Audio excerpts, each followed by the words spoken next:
Olá, tudo bem? Meu nome é Bianca Soriano e essa é a apresentação do trabalho O Status do Ataque de Bambus por Cupins no Brasil e no Mundo. Eu fui orientada pelo professor Dr. Alberto Arabi. Vamos começar falando um pouco sobre os bambus. Aqui a gente tem uma imagem da espécie Dendrocylus strictus. Os bambus são gramíneas, ou seja, eles pertencem à família Poaceae. Eles apresentam mais de 1.400 espécies distribuídas pelo mundo. No Brasil, a gente tem 258 espécies nativas, sendo delas 68% endêmicas, ou seja, espécies que só estão presentes no país. Existem duas aplicações básicas do bambu. A primeira delas é a alimentação, que consiste basicamente no consumo de broto de bambu. Aqui a gente tem uma imagem para exemplificar.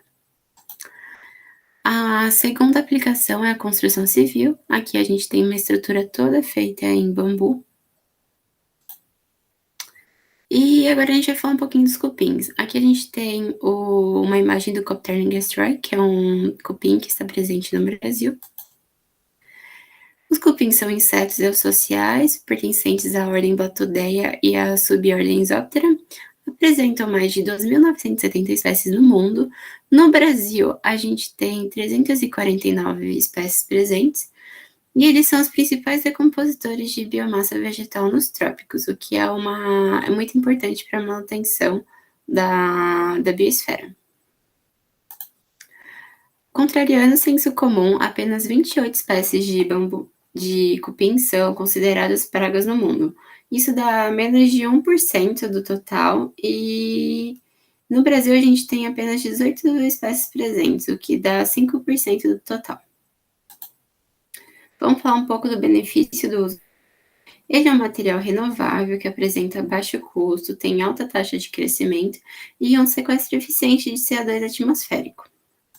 Quando a gente compara a madeira, a gente percebe que ele utiliza 2,5 vezes menos energia na produção e rende 3,3 vezes mais em biomassa seca. Entre as precauções que devemos ter para utilizar o bambu é a ação de fungos e insetos xilófagos. Aqui a gente tem uma imagem exemplificando um ataque de um fungo em um como de bambu, que são o fungo, essas partezinhas brancas aqui. Por isso, existem tratamentos para a preservação do bambu que visam aumentar a durabilidade e a resistência contra esses agentes xilófagos. Agora a gente vai falar das interações dos bambus e os cupins. Na literatura, a gente encontrou 4 espécies de cupins consideradas pragas do bambu. Dessas, 2 estão presentes no Brasil. A primeira é a Copterna gastroi, que a gente viu uma imagem anteriormente, e a segunda é a Nosotermis corniger. A Nosotermis corniger, a gente tem aqui uma imagem deles atacando o bambu. E nessa segunda imagem aqui, a gente tem a formação de um túnel do tunelamento na parte externa de um bambu. Essas imagens foram feitas na cidade de Campinas, em São Paulo. Aqui a gente tem um como de bambu após o ataque de cupins e aqui ainda com a presença dos cupins. Essas imagens também foram feitas na cidade de Campinas, em São Paulo. Foram relatadas 11 espécies suscetíveis ao ataque de cupins na literatura. Todas as espécies de bambus são pertencentes aos gêneros Bambusa, Dendrocylus, Gigantola e Coadua.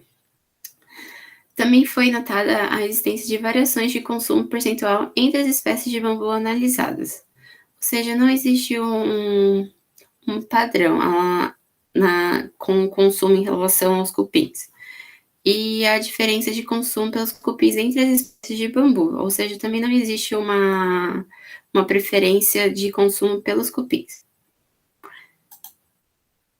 Em relação aos tratamentos, a gente encontrou 2 métodos de tratamentos. O primeiro deles é o óleo quente, porém, mesmo após tratadas, as amostras de bambu permaneceram com grande perda percentual de massa. O melhor resultado encontrado utilizando o óleo quente teve uma perda de mais de 30% de massa. O segundo tratamento encontrado na literatura foi utilizando borato de cobre cromatado. No melhor resultado obtido foi utilizando o método de transpiração com diafragma íntegro, que teve uma perda percentual de apenas 3%. que é equivalente a 10% do que a gente observou no outro método, sendo então o CCB uma forma mais eficiente de proteger. No Brasil, a gente encontrou 6 espécies que apresentam ataques em relação aos cupins, né, porém a gente não tem nenhum dado empírico sobre isso. Porém, é possível que exista essa interação entre cupim-praga e bambu. No Brasil, não foi publicado nenhum boletim técnico ou relatório sobre a relação dos bambus com as pragas no Brasil. Também foi notado um problema na identificação de espécies de praga. Apenas em 2020 teve a publicação da primeira norma sobre a construção utilizando bambus no Brasil.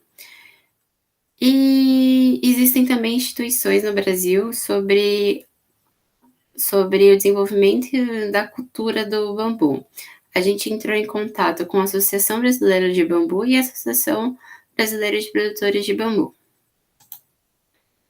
Queria agradecer a todos os pesquisadores que foram citados nessa pesquisa e também o PROPES e a FAPESP pelo apoio financeiro.